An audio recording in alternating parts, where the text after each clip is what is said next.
একদিকে গাজায় রক্তের নদী, অন্যদিকে কূটনৈতিক মঞ্চে এক নিঃশব্দ যুদ্ধ। ইসরায়েল যখন আগ্রাসনের আগুন ছড়াচ্ছে, তখন তেহরান ছুড়ে দিচ্ছে কূটনৈতিক বুলেট একটার পর একটা।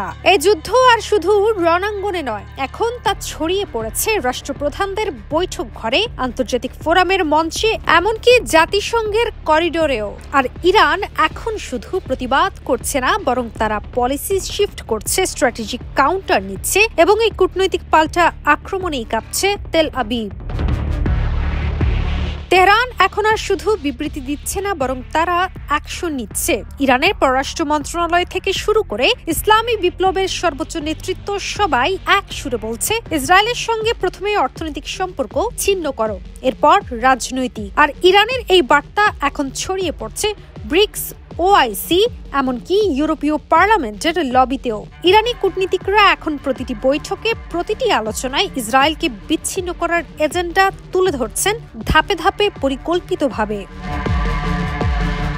ইরানের এই কূটনৈতিক প্রচেষ্টা কোনো তাৎক্ষণিক প্রতিক্রিয়া নয়, বরং এটি তাদের দীর্ঘমেয়াদী অ্যাক্সিস অফ রেজিস্ট্যান্স নীতির অংশ।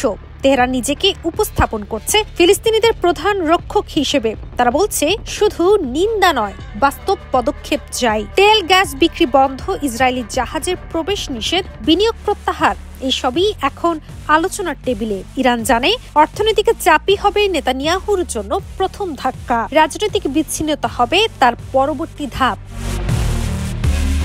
তেহরান একই সঙ্গে চালাচ্ছে গণমাধ্যম কূটনীতি, যেখানে তারা তুলে ধরছে গাজার গণহত্যা, যুদ্ধাপরাধ, মানবাধিকার লঙ্ঘনের বাস্তব চিত্র।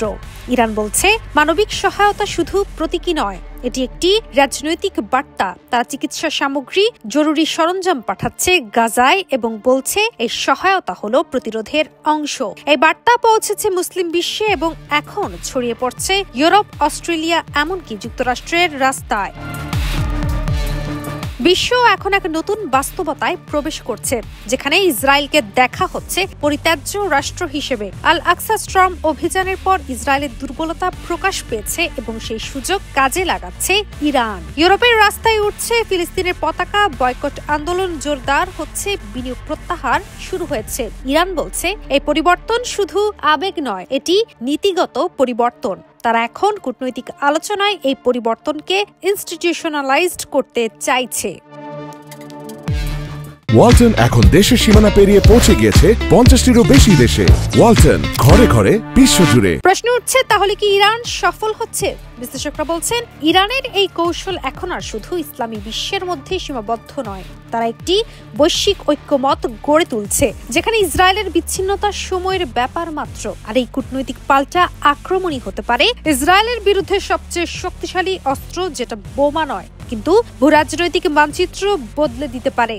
ইরান এখন আর শুধু প্রতিরোধ করছে না, বরং তারা নেতৃত্ব দিচ্ছে। এই কূটনৈতিক যুদ্ধের প্রতিটি চাল, প্রতিটি বার্তা, প্রতিটি সহায়তা সবই ইরানের এক সুসংগঠিত কৌশলের অংশ। আর সেই কৌশলের নাম আন্তর্জাতিক বিচ্ছিন্নতা। ইসরায়েল এখন শুধু যুদ্ধের ময়দানে নয়, কূটনৈতিক মঞ্চেও কোণঠাসা। কাজী অহনা, নিউজ 24।